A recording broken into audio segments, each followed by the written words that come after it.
Ya. Sekarang Om Har rencananya mau ngebagiin cerita dari Bali menuju Jakarta. Oke, relax ya. Jangan panasan, cooling jangan down terlalu aja. dibejek, Enggak, jangan lepas itu. gas, Iya, bejek lagi gitu. Iya, jadi yang membuat saya kemarin itu selalu kehabisan baterai itu karena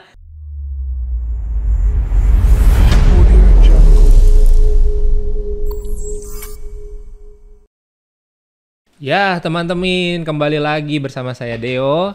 Tentunya masih ada di podcast Wevi.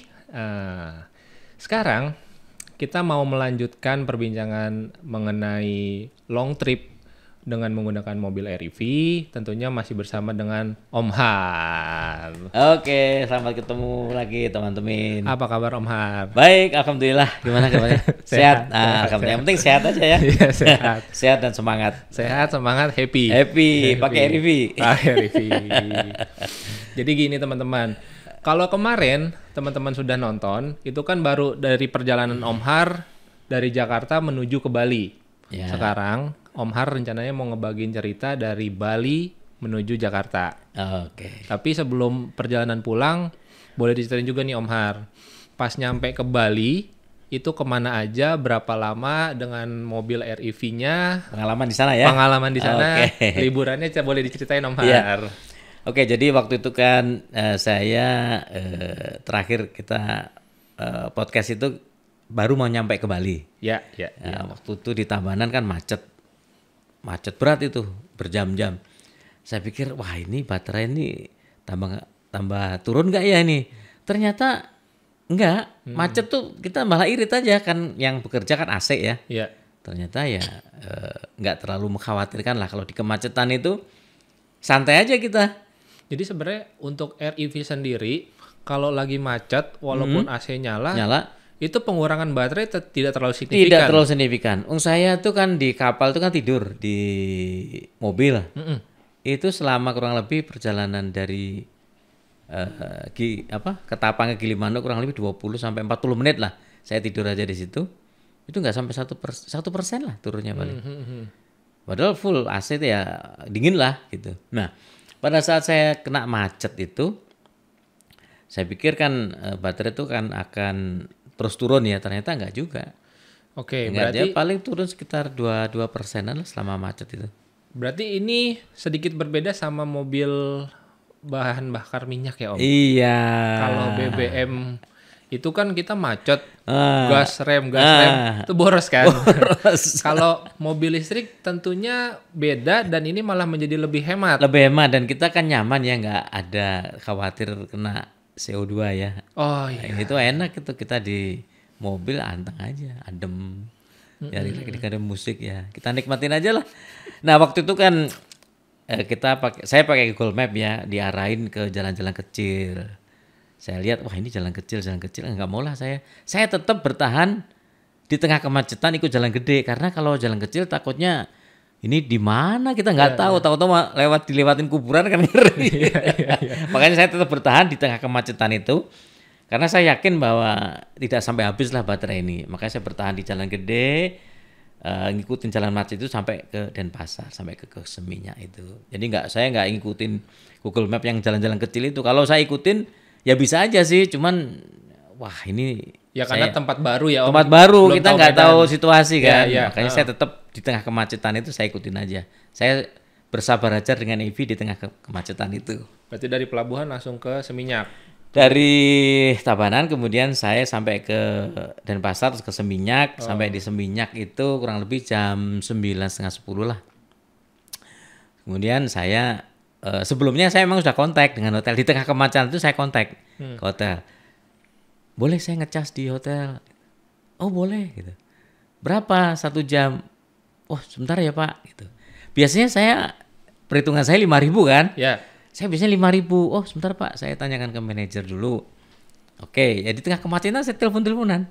Gitu kan. Untuk memastikan saya bisa ngecas atau enggak gitu kan. Saya memang lebih lebih enjoy, lebih nyaman ya kalau saya ngecas di hotel. Oke. Karena kalau saya ngecas di SPKLU saya kan nungguin atau bolak-balik ya. Kalau di hotel tinggal colokin, tinggal tidur, besok udah penuh kan gitu ya. Makanya saya bertahan, saya confirm ke hotel saya minta informasi mengenai berapa tarif hotel untuk tarif ngecas di hotel itu.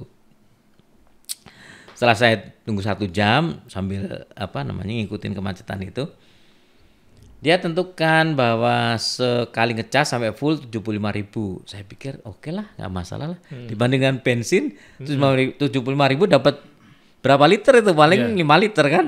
5 liter paling berapa ya? Kalau 50 liter kan 50 kilo lah. 50 kilo ya? Kurang lebih, ya. Nah, 50 kilo kan 1 liter 10 kilo. Nah, ini kan 75.000 sekitar 300 kilo. Ya. Jauh banget. Jauh banget. Jadi ya oke lah, nggak masalah. Udah saya ke situ. Itu sampai di sana saya bilang bahwa saya mau ngecas gini-gini, sediakan. Saya colokkan yang menurut saya proper lah untuk ngecas itu. Karena memang colokannya kan kalau colokan yang abal-abal itu ya riskan lah kira-kira seperti itu. Saya cari colok. Oh, ini colokannya cocok ini. Saya colokin di deket mobil parkir kebetulan. Oh, berarti ini langsung dari tembok ya Om ya? Tembok ya. Nggak pakai sambungan lagi ya? Sama pakai roll kabel, colokin, udah saya tidur. Paginya udah penuh, saya jalan. Ya biasalah kita pengen nonton tari Bali dan sebagainya. Okay. Saya lewat jalan kecil-kecil itu kan kalau pentas seni di Bali kan ada yang tempat-tempat yang daerahnya agak masuk-masuk gitu ya. Itu enaknya RV di Bali itu kita jalan kecil-kecil jadi enak itu masuk-masuknya itu. Nyelam-nyelamnya juga enak banget itu. Kan kalau di Bali kan relatif jalannya lebih kecil lah daripada di Jakarta sini ya. Ya, mereka banyak gang-gang kecil yang biasanya cuma motor doang Udah masuk. Jadi pengalaman saya di sana itu lewat jalan gang kecil, apalagi kita nggak kenal jalan, gitu, tiba-tiba masuk jalan makin kecil, itu nggak masalah sih, nggak terlalu mengkhawatirkan lah kalau saya pakai RV ini. Seru banget ya di Bali Om ya. Ya seru lah, saya seneng. Nah kemudian saya kan ya nggak terlalu ke Kintamani, ke Tampasiring karena kan sana kan tanjakannya kan tinggi. Nah, saya masih dalam pemikiran juga kira-kira kalau sana terus kemudian kuat nggak ya seperti itu. Tapi setelah saya pulang dari Bali itu kan saya ke Kediri nih. Saya ke Kediri. Nah di Kediri itu melalui saya main ke kaki Gunung Wilis ya. Di sana ada daerah Mojo ya. Daerah Mojo. Itu ada kafe teman saya ke sana, berkunjung ke sana. Nah, saya nggak ngira itu di sana itu jalannya itu nanjak ya. Belok, nanjak lagi gitu. Jadi nanjak, belok, nanjak lagi. Patah gitu. Bagaimana kan belok itu kan ngurangi gas ya. Iya. Begitu nanjak lagi, kita momentumnya nggak kehilangan tuh bagus tuh. Saya udah agak ragu itu ya. Wah ini kuat nggak ya? Ternyata saya 3 orang dengan berat badan di atas 60 kilo semua kira-kira seperti itu. Artinya muatan hampir 200 kilo untuk nanjak ke kaki gunung itu masih sanggup. Masih sanggup. Jadi nanjak, belok, nanjak lagi. Padahal waktu di Bali, Om masih khawatir. Khawatir saya. Karena kan hitungannya ini masih test drive ya Om. Iya benar. Dengan setinggi mungkin barangkali Bedugul ya. Mungkin Kintamani kan ke gunung tuh, ke Kintamani itu ya Gunung Batur ya. Nanjak. Itu malah nggak sengaja ketemu. Begitu saya di Kediri, saya main ke kafe teman saya nggak tahu Medan kan. Pokoknya main ke kafenya dia aja di kaki Gunung Wilis. Begitu saya naik, kok tanjakannya curam banget begitu. Naik, belok kan pasti ngurangi gas kan. Ngegas lagi, dapat momentumnya dan curam naiknya. Dari situ saya jadi pede, kemanapun pede. Bahwa RV sebenarnya bisa aja untuk nanjak ya Om. Iya bisa. Asal ya muatannya nggak berlebihan lah, normal lah 3 orang gitu masih oke. Iya 3 orang pada saat itu juga Om tentu bawaan barang banyak ya Om ya. Kebetulan waktu itu barang sudah saya taruh di hotel ya, jadi tinggal 3 orang ini aja. Oke. Nah selama saya perjalanan dari Jakarta, Bali, keliling-keliling dan sebagainya, itu tuh saya tidak pernah mengalami kendala apalagi yang disebut kura-kura itu, nggak pernah saya, alhamdulillah. Oke aja pokoknya. Jalan smooth aja semuanya. Jadi Kalau kura-kura mungkin teman-teman belum pada banyak yang tahu, kura-kura itu mungkin karena kondisi controller baterainya tuh kepanasan ya Om ya. Mungkin itu kepanasan. Jadi ada indikator di head unit yang muncul logo kura-kura ya. Kura-kura yang mengharuskan kita untuk diistirahatkan dulu mobilnya. Itu aja, itu sebenarnya untuk apa ya, keamanan kita ya, supaya nggak panas dan supaya terlalu panas dan jadi problem gitu. Kayaknya seperti itu. Memang ada warning ya itu ya. Berarti nggak ketemu tuh Om yang... Nggak ketemu saya. Meskipun nanjak ke Ubud juga nanjak juga sih. Saya nggak ketemu. Waktu saya nanjak tinggi itu di mana ya? Ya itu di Gunung Wilis juga nggak ketemu itu. Nggak ada itu, nggak ada kura-kura. Padahal tinggi juga tanjakannya. Tanjakan tinggi, tapi belok. Jadi naik, belok, naik lagi, terus ada lagi tanjakan lagi nggak apa-apa. Paling cuman baterai aja ya Om ya yang agak langsung drain ya, cepat ya. Baterai emang boros sih kalau ditanjakan, ngegas terus kita. Dan saya menggunakan mode sport di situ. Kalau untuk tanjakan-tanjakan sebaiknya kita nggak usah spekulasi, pakai sport aja lah. Nggak terlalu jauh beda kok borosnya. Iya, karena sebenarnya salah satunya untuk kita ngebantu pede juga. Iya, supaya kita tuh pede dan nggak kehilangan momentum kan gitu kan. Kan kaget kadang-kadang orang kan malah dikurangi gasnya. Iya. Tapi everything is okay untuk itu tanjakan tuh si Wuling REV. Nah, saya di Bali kan ya itu jalan-jalan kecil gitu kan, pede lah kita lewat jalan kecil. Ya ke Uluwatu dan sebagainya itu. Nanjak juga kan Uluwatu, nanjak juga itu. Iya. Nggak masalah. Kemudian pulanglah saya hari ketiga. Saya pulang ya biasa kita sebelum jalan ngecas dulu di hotel, terus jalan sampai ke Gilimanuk ya seperti biasa saya tidur di kapal, di mobil oh, iya. di mobil. Mobilnya di atas kapal. Di atas kapal. Terus kemudian saya di Banyuwangi ngecas, kemudian saya memang sengaja saya ingin jalan yang lain, saya lewat situ berangkatnya kan dari Situbondo, saya pulangnya ke Jember. Nah Jember itu kan ada juga tanjakan-tanjakan di Alas Gumitir itu ya. Nah, di sana saya juga agak ragu waktu itu. Kan saya belum mengalami di Kediri itu. Saya ragu ini kira-kira di Alas Gumitir tanjakan-tanjakan gimana ya gitu. Padahal malam. Udahlah bismillahirrahmanirrahim, kuat lah. Saya lewat ke Lembang juga kuat kan waktu itu, dari Subang ke Lembang kan kuat juga. Saya lewat situ udah nggak masalah. Lancar aja, di Alas Gumitir juga lancar aja. Sampai di Jember saya nggak menemukan SPKLU PLN, waktu itu belum ada. Berarti artinya saat itu masih minim banget ya Om? Minim banget. Colokan ya? Iya. Sorry, ada di Jember tapi bukan tipe AC. Oh. Tipe 2 AC bukan. Jadi dia itu nggak tahu tipenya apa, Cademo atau apa ya. Artinya berbeda lah dengan yang kompatibel sama mobil REV. Akhirnya ya saya ngecas di hotel lagi. Dengan numpang lagi tuh Om? Numpang di hotel, ya izin lah. Izin bayar. Habis gimana lagi? Masa nggak boleh kalau dilarang katakanlah oleh regulasi. Ya tentunya ini kan sifatnya emergency, kita minta tolong, kita bayar lah biar nggak rugi. Ya kurang lebih 5.000 sejam. Sampai full pagi saya berangkat lagi ke Surabaya. Berangkat ke Surabaya lewat Lumajang, Probolinggo, terus masuk tol. Nah, masuk tol baterai tinggal 55% di Probolinggo. Wah, ini kayaknya kurang nih sampai Surabaya ini. Kurang lebih masih 100 kilo lebih lah kurang lebih itu ya, Probolinggo Surabaya itu. Udah keluar tol aja lah sambil makan. Saya keluar tol ke restoran rawon yang terkenal itu di Nguling ya. Saya minta izin cas. Oh boleh silakan gitu. Welcome dia. Dia belum ngerti mobil listrik ya, itu kan di daerah bukan di kota sih, itu di pinggir kota itu. Tapi dia welcome si pemiliknya itu. Nah makanya sebaiknya SPKL itu ditaruh di restoran juga begitu. Benar. Jadi kan kita makan lumayan kan, 1 jam dapat nambah. Kalau 1 jam kita istirahat dapat, kalau SPKL itu dapat 25% kan, lumayan. Nah karena saya pakai charger standar, colokin dapat cuma 5% 1 jam, 6% lah.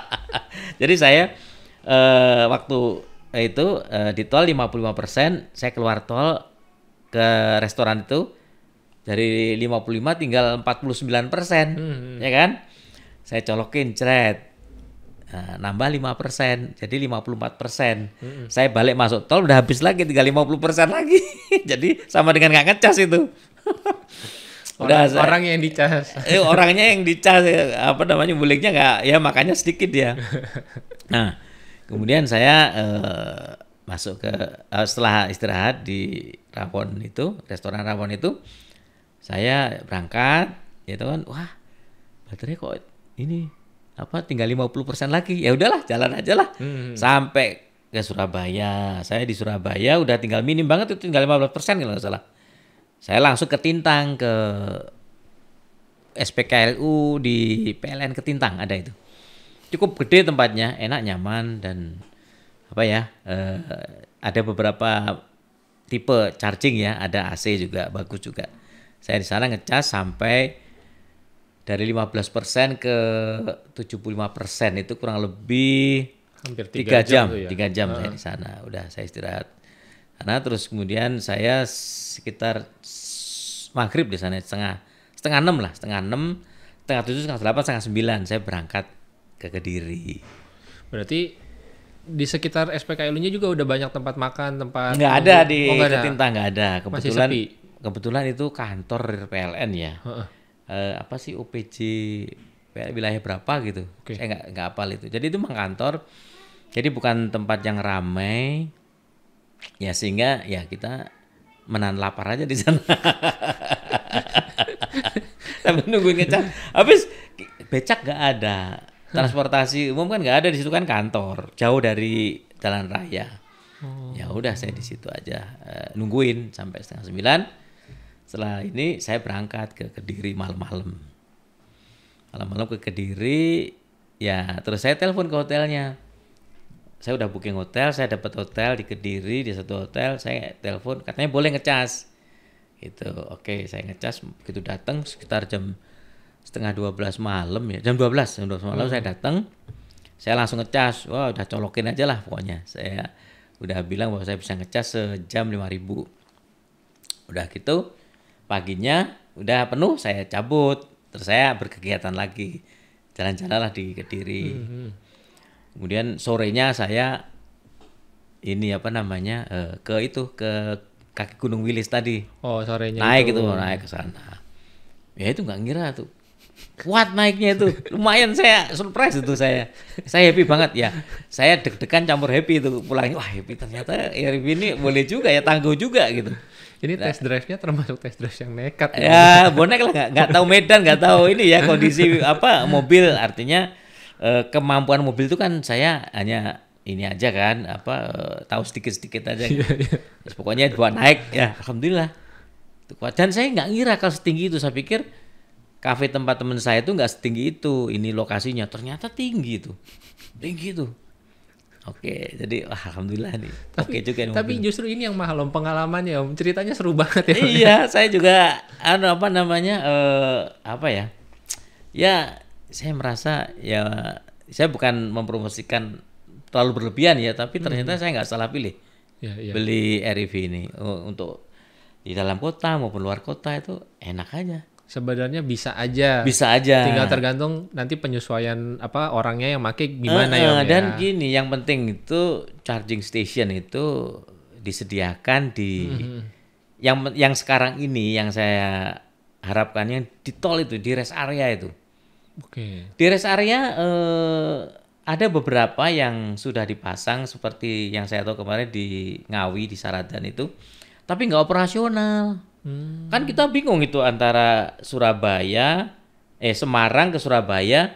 Kalau di Ngawi aja nggak ada charging station, kita mau ngecas di mana? Keluar dulu, Mediun, balik lagi, udah tinggal berapa persen lagi? Iya itu tadi, nambahnya 5%, masuk tol 5% lagi, udah habis sama aja. Nah di rest area itu charging station seyogyanya, ya harapan kami disediakan. Kan sekarang ini populasi Wuling RV makin banyak ya. Benar. Orang pasti nggak tahan lah bahwa ini di dalam kota aja, pengenlah dia nyoba keluar kota. Benar. Betul kan? Nah di situ kalau dia misalkan katakanlah harus ngecas di rest area, kemudian sudah ada yang ngecas di situ, apa nggak nunggu 2-3 jam di situ? Berapa jam dia harus memerlukan waktu perjalanan? Ya mungkin ya barangkali mungkin yang pemegang otoritas masalah kelistrikan ini bisa memberikan solusi lah itu. Ya, jadi sebagai user, harapan Om Har dan teman-teman lain mungkin charging station ini semakin diperbanyak ya Om ya. Iya. Dan pemilihan tempat-tempatnya tuh mungkin ya rest area, ya restoran di luar hotel juga. Benar. Kan hotel tuh kan cuman menyediakan satu tempat parkir doang. Iya kan? Betul. Nah itu juga bisa menjadi pertama value lah bagi hotel itu. Oh iya, dengan adanya charging station dan orang yang mau berpengalaman dengan mobil listrik pasti akan memilih hotel itu. Iya, benar. Nah kemudian bagi hotel tuh value juga mungkin pendapatan juga kan? Oh iya pasti. Kalau tarif kan suka-suka hotel menentukan kan, boleh aja kan. Iya. Bahkan ada hotel yang memberikan free. Ada hotel itu, hotel tertentu yang banyak lah beredar di kota-kota dan cukup besar itu memberikan free. Kemarin saya searching juga di Semarang itu ada beberapa hotel baru yang sudah menyediakan charging station dan itu tidak hanya untuk satu mobil, bisa untuk 2 mobil dan dia bisa bisa dipakai oleh berbagai macam tipe. Nggak tahu, saya pengen nginep di sana nanti. Om Har nih jiwanya memang jiwa jalan-jalan teman-teman, berpetualang terus nih sepertinya. Ya. Nah, kemudian di Kediri kan saya ini ngecas di situ kan malam. Paginya itu saya mau ngecas lagi nggak boleh. Kan saya ngecas malam ngecas. Iya. Terus saya pakai jalan-jalan paginya, ya kan? Terus udah gitu saya sorenya saya ngecas lagi, ya kan? Nah, mau ngecas tuh nggak boleh. Loh kenapa ini? Nah, jadi kata manajernya bahwa nggak boleh untuk ngecas mobil listrik kecuali Anda bayar 225.000 per sekali ngecas. Wah, ini lebih mahal dari bensin menurut saya. Lah malamnya boleh padahal ya? Malamnya boleh. Setelah saya pakai pagi, sorenya saya mau ngecas, nggak boleh. Saya boleh bayar 225.000. Waduh, saya pusing juga ini. Terus dia, tapi hotelnya masih baik juga sih. Coba Bapak aja ke Wuling aja, dealer Wuling. Kebetulan deket di situ. Oh, oke. Udah saya ke dealer Wuling. Ngecas di situ gratis lah saya ngecas. Cuman memang ya wirawiri. Jadi saya naruh mobil di Wuling. Kebetulan dekat sekali dengan hotel saya waktu itu. Kurang lebih 400-500 meter lah. Iya, gitu. dekat. Dekat kan. Nah, saya ngecas itu udah saya tinggal pulang. Terus beberapa jam kan ada fast charging kalau di dealer Wuling ya, ada. Gratis lagi ya, jadi gratis. Saya 4 jam kemudian, enggak sampai 4 jam lah, 2,5 jam saya tengokin udah full, saya bawa pulang. Ya itu juga salah satu kelebihan user Wuling RV. Ya. Di dealer itu mereka menyediakan untuk ngecharge ya Om. Ya. Udah cukup cepat dan itu free. Nah, sebagai informasi, waktu saya ngecas di Probolinggo di Wuling, kan saya berangkatnya kan ngecas di Wuling Probolinggo itu.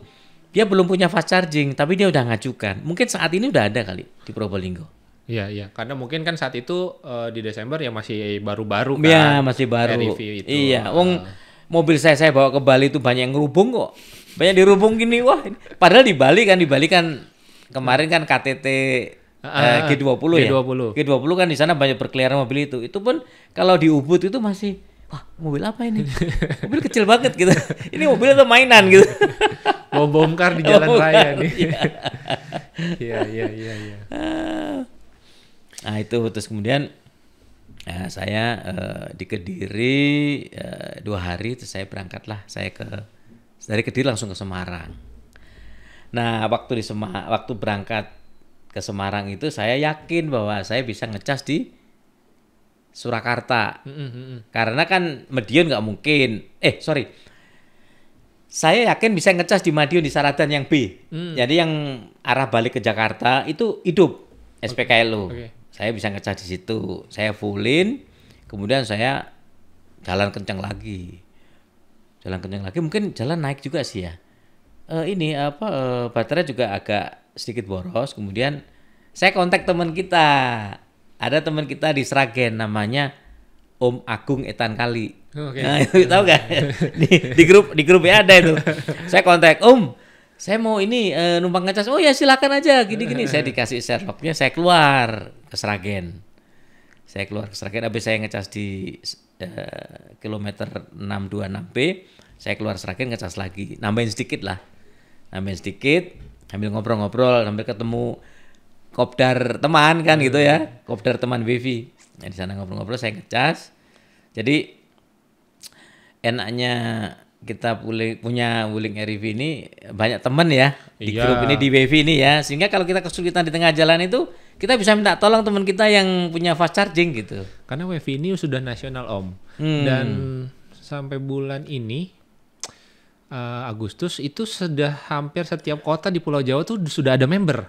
Oh iya. Jadi teman-teman yang mau kayak Om Har nih jalan-jalan keluar kota, nggak ketemu chargeran, boleh kontak. Silaturahmi. Teman kita kita tambah teman, tambah saudara kan. Saya di Om Agung Etan Kali itu kasih makan, dikasih kaos, dikasih oleh-oleh pula. Jadi ya seneng lah pokoknya. Kita ikut komunitas ini happy. Jadi nggak perlu takut ya Om ya. Nggak perlu takut. Pakai mobil listrik keluar kota tuh apalagi sebenarnya pakai bisa Wuling REV ini enak banget, banyak temennya kan. Banyak temennya di mana-mana ada ya. Nah, terus saya ngecas, oke, selesai, silaturahmi, makan dan sebagainya. Saya berangkatlah ke Semarang, ke Solo dulu. Terus kemudian saya ke Semarang. Nah, sampai di Semarang ke malam ya saya ngecas lagi di hotel. Kemudian nggak ada masalah sih. Pagi berangkat lagi saya langsung ke Jakarta dari Semarang. Tapi pasti tetap akan ngecas dulu kan? Pasti akan ngecas dulu. Ya, saya memang rencana ngecas di Cirebon. Nah, jadi dari Semarang full, saya ngecas lagi di Batang, ada di kilometer 389B kalau nggak salah. Itu saya ngecas, tambahin dikit, kemudian saya full, saya langsung ke Cirebon. Semarang tuh kalau nggak salah dari Jakarta sekitar 600 kilo ya? Enggak. Berapa sih Om? Semarang Jakarta tuh 400 kilo. 400-an ya? Jadi saya waktu itu berangkat tuh agak siangan ya, jam-jam 10-an gitu. Sampai di Cirebon itu asar, jam 4:30 gitu. Udah sore ya? Ya, terus saya ngecas, itu kan udah habis nih baterai, udah tinggal 20% gitu ya. Saya ngecas di Cirebon, saya tinggal ke mall, saya jalan-jalan. Nge-mall lah, udah lama nggak ke mall kan. Ya daripada saya nungguin di SPKLU ngapain, saya jalan-jalan ke mall kan. Saya ngopi di Starbucks, terus kemudian ya happy-happy lah, jalan-jalan lah sambil kita, ya kalau ke mall 2-3 jam kan nggak kerasa. Banyak aktivitas yang bisa kita lakuin. Banyak bisa kita lakukan lah, jadi nggak bosen lah. Jadi kita dengan berbagai cara lah bagaimana kita mensiasati juga ngecas itu nggak membosankan gitu. Kita ngecas ya kita jalan-jalan. Ya memang sebenarnya pengalaman yang nggak bisa dibeli ya Om ya.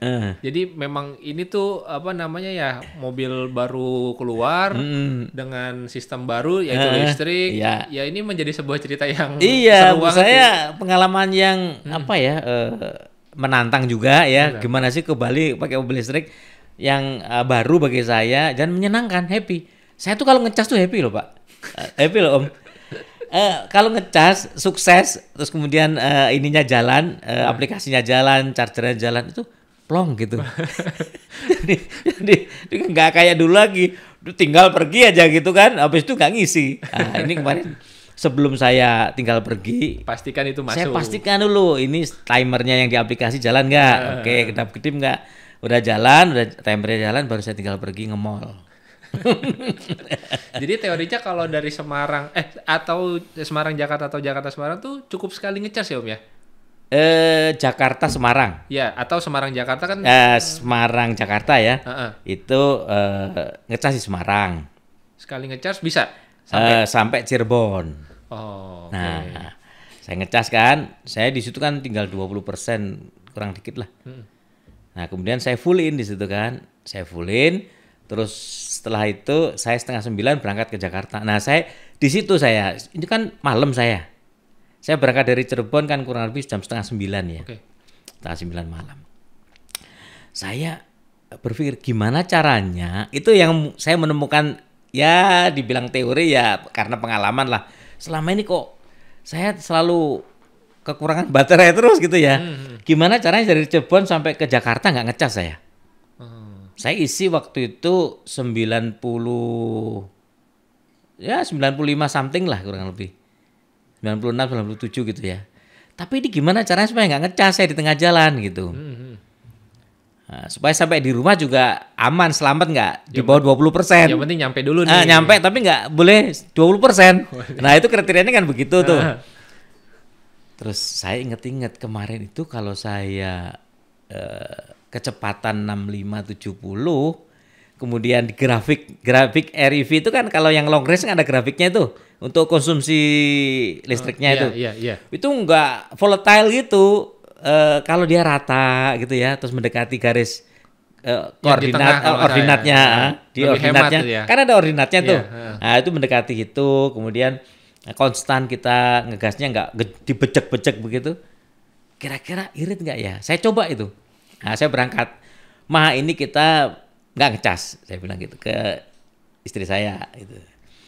Gimana caranya nggak ngecas? Karena ini udah malam, kalau ngecas lagi kan tambah malam sampai di Jakarta. Nah saya jalan pelan-pelan aja, 65-70 aja. Ya udah nggak apa-apa, yang penting nyampe. Ini modenya apa Om kalau boleh tahu? Modenya saya normal. RG-nya regeneratif brake-nya, FP-nya itu normal juga. Jadi kalau di tol tuh Om Har sepengalaman yang pulangnya ini, saya betul-betul saya amati ya, ini normal. Lebih banyak normal. Kalau yang sebelumnya saya kan ngacak, ya normal, ya sport, ya eco. Nah itu. Ya namanya coba-coba. Coba-coba. Nah ini pengalaman ibaratnya yang perjalanan saya ke Jakarta, dari Cirebon ke Jakarta ini saya betul-betul saya amati bener. Oke. Karena harus sampai Jakarta kan, harus nggak ngecas kan udah malam. Kalau ngecas lagi tambah pagi nanti sampai Jakarta. Tapi secara teori dari rest area saat itu sampai rumah Om Har tuh berapa kilo? Dari Cirebon saya. Nah, dari Cirebon kurang lebih 208 kilo kalau nggak salah ya. 208. 220 lah antara itulah. Sebenarnya secara teori kapasitas baterai harusnya sampai ya Om? Sampai, iya. Tapi cara nyetir kita kan yang menentukan. Ya gitu. Betul. Nah itu akhirnya jalanlah saya. 8:30 jalan. Saya pakai mode normal, regeneratif brake-nya normal. Saya jalan normal tuh ya nggak ngebut-ngebut banget, antara 65-70 lah. Saya ikutin aja. Jadi manteng aja terus. Manteng aja. Saya kan gini. Jadi kan mobil ini kan kecepatan kan maksimal 100. Iya. Jadi pada saat saya jalan ini sendiri ya, itu saya nggak mau di sebelah kanan, sebelah kiri aja. Karena kan di Cipali itu kan kendaraan kan pasti di atas 120 itu. Kencang-kencang. Nah kalau saya gini zigzag begitu kan juga itu ngabisin baterai, nggak konstan kan, ngegas lagi, ngerem lagi kan gitu. Maksudnya nggak konstan gitulah jalannya. Saya di ini aja di sebelah kiri aja. Mobil sebelah kanan kenceng-kenceng kan 120, 130 ya biarin aja. Nah pada saat nyalip aja saya ke kanan dan pastikan belakang nggak ada mobil karena kan pasti bisa disusul sama itu kan, kasih lampu lah, dibel dan sebagainya. Jadi saya nyalipnya juga kalem-kalem aja, nggak sampai lebih dari 80 lah. Saya nyalip truk-truk itu kan yang banyak. Paling dia jalannya 60 kan. Jadi pastiin tuh kanannya benar-benar sepi, kosong, sepi, aman. baru nyalip kita. Ya. Kan masih ada waktu lah. Kalau udah sepi gitu nggak ada kelihatan lampu mobil baru saya nyalip. Ke kiri lagi gitu. Saya konstan begitu grafiknya itu nggak volatile, cenderung datar dan mendekati garis ordinat ya. Koordinat ya. Itu ternyata sampai di kilometer 62 itu masih ada 50%. Berarti berkurangnya 40-an 40 dari Cirebon sampai kilometer 62. Itu masih sekitar 50% atau 40 sekian persen gitu. Wah, kok irit banget. Berarti cara nyetir saya bener nih gitu. Saya baru ketemu itu. Saya rencanakan mau ngecas di situ. Ya sambil istirahat capek kan. Sampai di situ kurang lebih jam 10:30 itu. Itu dari setengah 9, setengah 10, setengah 11 sampai di mana itu 62. kilometer 62. 62. Nah, kemudian saya itu istirahat sebentar, terus saya jalan lagi sampai ke rumah itu sisa baterai 30%. Tapi jadi ngecharge tadi? Enggak jadi, karena enggak ada. Oh, jadi cuma istirahat aja. Istirahat aja. Istirahatnya enggak ngecas saya jadi. Enggak ngecas saya sampai ke rumah di sekitar Cibubur itu masih 30% baterai itu. Berarti misinya sukses. Sukses. Jadi intinya kita kalau nyetir itu REV itu harus relax ya. Jangan panasan, cooling down aja. Dibejek. Enggak, jangan. Lepas gas, bejek lagi gitu. Iya, jadi yang membuat saya kemarin itu selalu kehabisan baterai itu karena pengen cepet nyampe, akhirnya ngebejek gas terus kan. Nah, itu jadi baterai konsumsinya lebih boros. Tapi kalau kita bisa ngatur, relax, ngegasnya juga nggak terlalu dibejek, tapi diayun aja ya, dia ngambang gitulah ya. Diurut gitu diurut ya. Diurut. Bukan diurut begini. Diurut aja gitu. Enak gitu, enak, nyaman. Nah, sampailah saya di Cibubur, ya alhamdulillah sekitar jam setengah 1 malam saya nyampe. Ya memang tidak bisa Cirebon Jakarta ya kurang lebih 4-5 jam lah. Nggak bisa seperti mobil yang lain itu kan mobil BBM, biasa konvensional itu kan bisa 4 jam 3,5 jam gitu ya. Karena kan jalannya kan 150 dan sebagainya. Tapi ya nyampe juga, enjoy aja kan. Enjoy aja. Dan kita itu kalau pakai mobil nggak terlalu kenceng itu ternyata kita bisa menikmati pemandangan, kan nonton sana. Kalau mobil kita terlalu kenceng harus fokus kan. Iya. Kalau ini ya santai aja. Yang penting selamat. Jadi kita bisa menikmati lah perjalanan itu dengan REV. Jadi sebenarnya memang perjalanan ini pengalaman pertama. Pertanyaannya mau diulang nggak Om? Mau lah, ini kemarin saya ke Jogja juga pakai REV juga. Oh iya. Ini insya Allah nanti bulan September saya juga ke Jogja lagi pakai REV juga. Karena ada perlu. Itu mobil bensin udah nggak mau dipakai lagi Om? Ya mohon maaf ya, saya sekarang udah lupa cara buka itu tutup bensin. Walah. Kemarin tuh saya pakai mobil yang konvensional gitu, ngisi bensin. Yang kebuka apa kap mesin? Karena kebiasaan dari depan nyoloknya. Ya, iya, dan kan sekarang ya mohon maaf ini bensin kan selalu ngantri ya di SPBU ya. Iya. Jadi ya sekarang udah nggak pernah ngantri lagi. Lihat orang ngantri itu sedih kadang-kadang. Ya memang plus minusnya ada kelebihan dan kekurangannya. Memang tapi nggak bisa di-compare ya Om ya. Tapi terus terang aja kekurangan tuh sudah bisa ditutup dengan happy, banyak hal. Dengan happy-nya kita ya naik REV ini ya. Yang pasti satu itu jauh lebih hemat Om. Jauh lebih hemat, ya. Berapa Om kira-kira total untuk ngecharge-nya dulu deh? Ya, saya punya catatan nih ya. Ini. Jadi biaya listrik selama perjalanan saya di Bali itu ngecasnya saya ini banyak nih.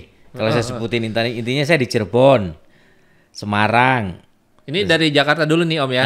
Dari Jakarta itu di Cirebon, di Semarang. Terus kemudian di Kartosuro di Wuling. Kemudian di Madiun. Di hotel di Surabaya. Kemudian saya di Probolinggo di Wuling. Situbondo di SPKLU Banyuwangi di SPKLU. Kemudian di Bali saya di hotel per hari 75.000. Kemudian sampai saya kembali ke Jakarta lagi, itu kurang lebih saya habis 805.070 perak. 805.070 perak. Nah. Rupiah. Dan memang ada beberapa yang gratis ya. Tapi kalau dihitung yang gratis itu kurang lebih ya 140 ribu lah. Jadi totalnya 940 ribuan kira-kira saya. Total biaya yang listrik saya ya. Listrik 940 ribuan. Nggak nyampe sejuta Om. Nggak sampai sejuta. Saya juga heran saya. Wah, kalau saya bawa mobil biasa berapa coba Om?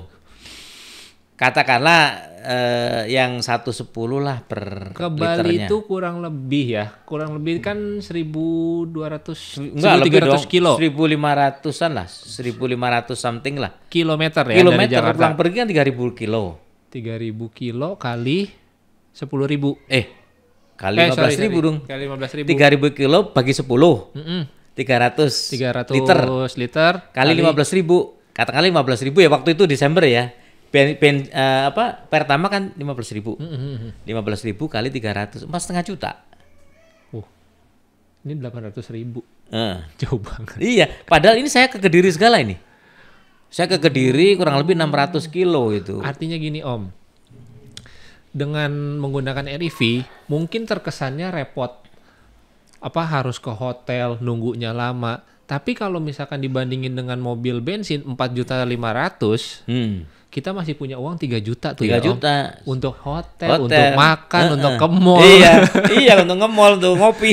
Lebih banyak happy-nya. Saya hotel itu ya, habisnya berapa ya? Saya ya namanya kita ini ya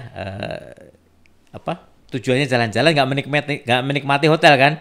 Saya di Semarang hidup di hotel ya yang kurang lebih 500-an lah. Semarang 500, Surabaya 700. Di Situbondo 300. Iya. 1,5 juta. 1,5 juta ditambah 900 berapa itu? 2 juta. Ditambah inilah, katakanlah berangkatnya kita bagi 2 ya. 950 bagi 2 kan 475 ya. 475 ditambah 1.500, 1,5 juta, 2 juta. 2 juta. Udah sampai di ini. Di mana? Di Bali. Dengan hotelnya loh ya itu.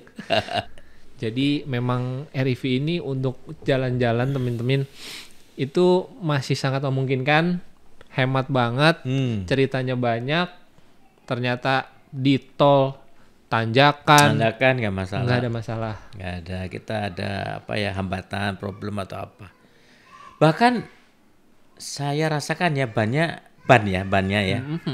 Itu cukup tangguh juga. Saya kan waktu antara Cirebon Jakarta itu waktu di Cipali itu kan banyak bolong-bolong itu waktu itu. Kegajluk di jalan tol padahal ya kecepatan 65-70 lah. Alhamdulillah nggak gembos itu. Nggak gembos. Jadi lumayan lah menurut saya sih bisa diandalkan untuk perjalanan jauh juga REV ini ya, dari sisi keamanan kaki-kaki itu tangguh ya, tangguh meyakinkan. Oke, luar biasa ceritanya. Bahkan mau diulang lagi katanya. Diulang lagi nanti. Tapi mungkin ke pulau seberang atau pulau yang lebih jauh? Lebih jauh paling ya kalau bisa ke Lombok lah. Kalau ke Sumatera ntar dulu dah. Tapi masih banyak tuh teman-teman kita yang di Sumatera. Boleh tuh nanti silaturahmi juga tuh. Boleh, iya. Ada dari Lampung. Ada di Lubuk Linggau teman kita kan. Ada. Itu udah menunggu kita ini tuh di gang sana. Palembang juga ada ya? Kemarin ada teman dari Lubuk Linggau ke Palembang. Mantap. Itu bisa ini nanti diminta testimoninya gimana. Terus ini baru-baru ini kan juga ada teman kita yang berangkat ke Bali. Nanti mungkin Om Deo bisa inilah minta sharing pengalamannya setelah era first generation ini nanti bagaimana selanjutnya. Iya, karena Om Har berangkat ke Bali dan pulang pergi dari Bali ke Jakarta itu di Desember 2022. Ya. Teman kita kemarin spill dikit baru bulan lalu ya Om ya? Bulan ini ya? Bulan awal Agustus inilah. Oke. Nanti kita berangkatnya setelah akhir Juli. Makanya teman-teman yang mungkin belum gabung juga sama WeVi, boleh ya Om ya disarankan gabung di komunitas Wuling Electric Vehicle Indonesia atau WeVi, karena ternyata benefitnya selain jalan-jalan bisa silaturahmi. Om Har boleh numpang ngecas, dikasih makan, kasih oleh lagi, kasih kaos. Nggak ada ruginya ya Om ya. Nggak ada ruginya. Jadi setiap tambah kota, teman tambah saudara. Setiap kota ada teman ya Om ya. Iya betul. Mau kemana-mana udah nggak worry ya. Nggak worry, tenang aja. Pokoknya kita kalau ada kesulitan ngecas kita sharing di WA grup kita, udah banyak yang bantu, pasti banyak bantu. Saya pun kalau diminta bantuan di sekitar Jubur yang mau mengecas boleh saja. Luar biasa Om Har. Oke Om Har, kalau gitu makasih banyak ya Om ceritanya. Sama-sama. Om ya. Nanti kalau misalkan Om Har dari Jogja atau dari kota-kota lain, boleh Om cerita-cerita lagi. Siap, nanti kita sharing lagi gimana perjalanan kita, bagaimana perubahan infrastruktur ya. Iya tentunya saat ini perlu kita share, jadi teman-teman juga bisa confident kalau melakukan perjalanan panjang. Jadi ada apa namanya, ada bayangannya tuh. Iya. Mau di mana dan gimana kalau misalkan di sana error, plan B-nya apa gitu ya. Om, Iya, ya. betul. Gitu teman-teman. Oke. Jadi terima kasih banyak buat yang sudah nonton video ini sampai habis. Kalau mungkin yang video ini masih banyak, kok udah di nyampe Bali aja nih gitu kan. Boleh dicek di link atas, itu part 1-nya cerita dengan Om Har dari Jakarta ke Bali. Kalau ini kan part 2-nya dari Bali ke Jakarta. Dan juga teman-teman jangan lupa untuk subscribe, share, dan like ya. Komen. Oke. Sampai ketemu lagi di podcast-podcast Komen, berikutnya. kok nekat banget sih. Kalau sekarang bukan nekat lagi. Thank you. Thank you. Oke.